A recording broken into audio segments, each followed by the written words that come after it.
3 जून को जुमे की नमाज के बाद कानपुर में हुई हिंसा में एक बड़ा खुलासा हुआ है और जिस बात का अंदेशा लगातार जांच एजेंसियां जता रही थी, आखिरकार वो बात सामने आ गई है।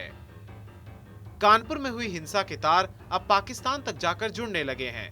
जानकारी के मुताबिक हिंसा के दौरान एक फोन कॉल लगातार पाकिस्तान से कानपुर में किया जा रहा था और जिस नंबर पर वो फोन कॉल किया जा रहा था वो हिस्ट्री शीटर अकील खिचड़ी का था, जो कि कानपुर में मचे इस बवाल के बाद से ही फरार बताया जा रहा है।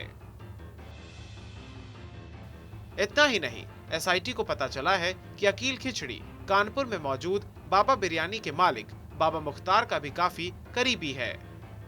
बाबा मुख्तार को एसआईटी ने बुधवार को कोर्ट में पेश करने के बाद जेल भेज दिया है। अब तक की जांच में ये साफ हो गया है कि हिंसा के आरोपियों को फंडिंग करने वाला बाबा मुख्तार ही था और उसके गुर्गे के रुमाल लहराते ही भीड़ ने चंद्रेश्वर हाते पर धावा बोल दिया था। और जिस पाकिस्तानी कनेक्शन की बात की जा रही है वो इन दोनों नामों से जाकर जुड़ता है। जिस चैट के स्क्रीनशॉट को आप देख पा रहे हैं वो एक पाकिस्तानी नंबर से की गई बातचीत का है, जिससे अकील खिचड़ी बात कर रहा था और उसने लिखा है कि शेख साहब और बम चाहिए, काम हो जाएगा। तो वहीं पुलिस विभाग की तरफ से इस पोस्ट की जांच करने की बात की जा रही है।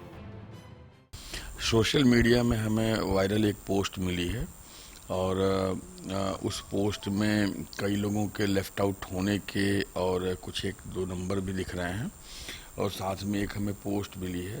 हम अभी इसको एग्जामिन करेंगे, देखेंगे कि इस पोस्ट की ऑथेंटिसिटी क्या है और ये पोस्ट कब की है, इसको किसने बनाया, क्यों बनाया गया।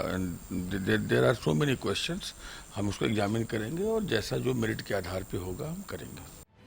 इस चैट के सामने आने के बाद से ही मुस्तैदी पर कई पहलुओं पर जांच शुरू की जा चुकी है। इतना ही नहीं, अकील खिचड़ी पर पहले से ही कई मुकदमे दर्ज हैं। और अगर इस चैट की बात को ध्यान से समझा जाए तो इन दंगाइयों का प्लान चंद्रेश्वर हाते में तबाही मचाने का था। 40 साल के अकील खिचड़ी अपराधियों का गढ़ कहे जाने वाले गम्मू खां का हाते का रहने वाला है। कर्नलगंज थाने का हिस्ट्री शीटर है। उसके खिलाफ कर्नलगंज थाने में 21 मुकदमे दर्ज हैं। अकील का भाई भी हिस्ट्री शीटर है। अकील के खिलाफ लूट, मारपीट, हत्या का प्रयास, ड्रग्स की तस्करी, गुंडा एक्ट और गैंगस्टर एक्ट में मुकदमे दर्ज हैं।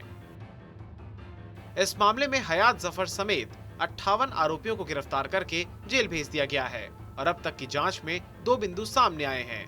पहला, उपद्रव की साजिश नुपुर शर्मा की टिप्पणी को लेकर भारत की विश्व पटल पर बदनामी कराने की गई और दूसरा, स्थानीय हिंदू की बस्ती चंद्रेश्वर हाता खाली कराना था। हालांकि अब पुलिस की जांच में दिशा बदल गई। अब पाकिस्तानी एंगल से भी जांच आगे बढ़ाई जा रही है।